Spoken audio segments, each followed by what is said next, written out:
Rangkaian kemeriahan lomba memperingati hari ulang tahun kemerdekaan Republik Indonesia ke-78 masih digelar di Palembang.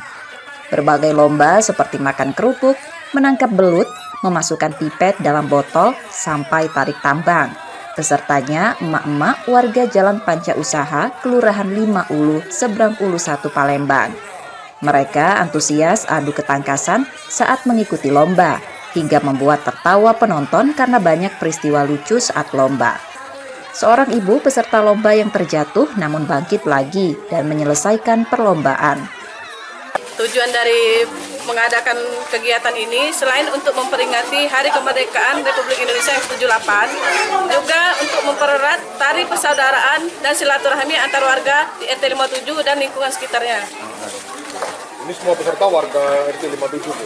Untuk peserta di sini ada undangan dari RT-RT lain dan juga dari warga-warga RT 57 serta RT 58. Selain memeriahkan HUT RI ke-78, perlombaan juga untuk mempererat silaturahmi antar warga.